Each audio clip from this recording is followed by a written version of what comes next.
आज Doubtnut app download करें। Doubtnut पर अपने सभी गणित, रसायन विज्ञान, भौतिक विज्ञान और जीव विज्ञान के डाउट्स का करो सफाया। बस प्रश्न की फोटो खींचो, एक ही प्रश्न को क्रॉप करो और तुरंत वीडियो सोल्यूशन पाओ।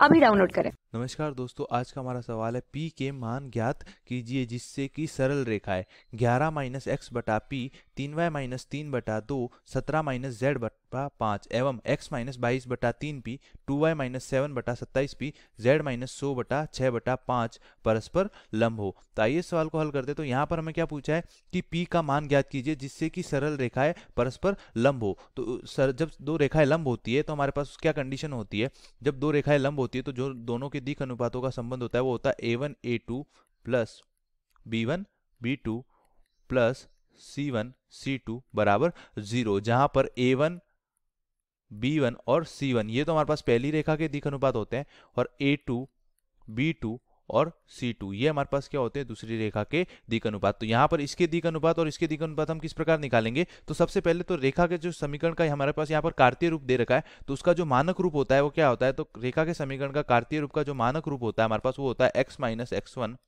बटा a बराबर y माइनस y1 बटा b बराबर z माइनस z1 और बटे में c, जहां पर ए बी सी रेखा के दिक् अनुपात होते हैं और x1 y1 z1 से रेखा गुजरती है। तो अगर यहां पर मैं पहली रेखा की बात करूं, पहली रेखा प्रथम रेखा की बात करूं, तो यहां पर x माइनस x1 हमें ये चेक करना है कि ये रेखा इसी रूप में दे रखी है। तो यहां पर हमें क्या दे रखा है, यहां पर हमारे पास x माइनस में आ रहा है। सबसे पहले मैं माइनस कॉमन लूंगा तो ये रेखा हमारे पास कुछ इस तरह आ जाएगी x माइनस 11, और जो माइनस कॉमन आया उसको नीचे p के साथ ले लूंगा तो ये हो जाएगा हमारे पास माइनस का p। इसी प्रकार यहाँ पर y का गुणांक 1 होना चाहिए तो 3 कॉमन ले लूंगा तो ये हो जाएगा हमारे पास y माइनस 3 बटा 2, सॉरी 3 बटा 3, क्योंकि 3 दोनों पक्षों में कॉमन आ रहा है तो यहाँ पर 1 हो जाएगा।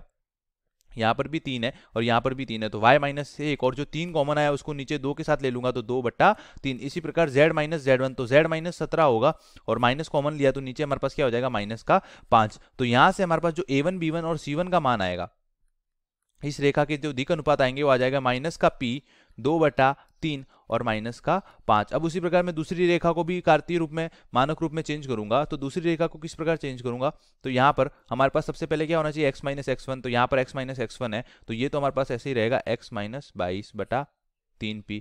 दूसरे हमारे पास y माइनस y1, तो यहाँ पर 2 आया तो 2 कॉमन ले लूंगा तो y माइनस 7 बटा 2 और 2 को नीचे ले लूंगा तो ये हो जाएगा हमारे पास 27p बटे में 2 बराबर z माइनस z1, तो यहाँ पर z माइनस 100 ही दे रखा है, बटे में हमारे दे रखा है 6 बटा 5। तो यहाँ से हमारे पास दिक् अनुपात क्या आ जाएगा, ये आ जाएगा 3p 27p बटा 2 और ये हो जाएगा हमारे पास 6 बटा 5। तो ये हमारे पास क्या हो जाएगा इस रेखा के दिक् अनुपात। अब हमें क्या पूछा है कि परस्पर लंब हो, उसके लिए p का मान निकालना। तो दिक् अनुपातों का जो गुणनफल का योग होता है वो हमारे पास कितना होता है, 0 होता है। तो यहाँ पर a1 a2 plus b1 b2 plus c1 c2 का मान, ये हमारे पास a1 b1 c1 और ये हमारे पास a2 b2 और c2। तो a1 a2 हमारे पास क्या हो जाएगा माइनस का p गुणा 3p plus b1 b2, b1 का मान है हमारे पास 2 बटा 3 गुणा b2 का मान है हमारे पास 27p बटे में 2 प्लस c1 c2, तो c1 का मान है माइनस का 5 और c2 का मान है हमारे पास 6 बटा 5 बराबर हमारे पास क्या आना चाहिए, 0 आना चाहिए। तो यहाँ से हम क्या लिख सकते हैं, यहाँ से हम लिख सकते हैं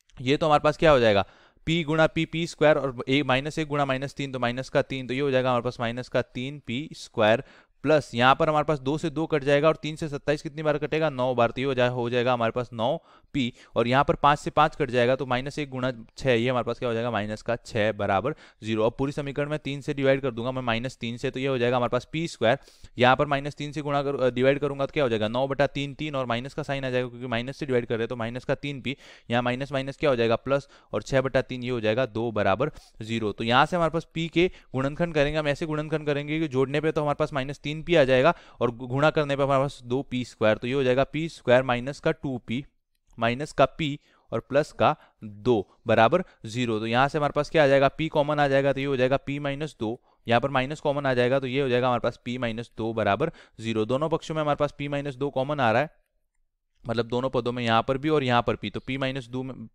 2 में बाहर ले लूंगा तो p माइनस 2 मैंने बाहर ले लिया तो अंदर हमारे पास बचेगा p माइनस 1 बराबर 0। तो यहाँ से हमारे पास क्या हो जाएगा p की 2 वैल्यू आ जाएगी, एक तो p बराबर 2 और एक हमारे पास आ जाएगा p बराबर 1। तो यहाँ पर हमारे पास दो रेखाएं लंबवत हो उसके लिए p के क्या मान आएंगे, एक तो p बराबर 2 और एक p बराबर 1। धन्यवाद। कक्षा 6 से 12वीं से लेकर नीट, IIT, JEE वो एडवांस के लेवल तक 1 करोड़ से ज्यादा छात्रों का भरोसा। आज ही डाउनलोड करें डाउटनेट ऐप या व्हाट्सएप करें अपने सारे डाउट्स 8400 400 400 पर।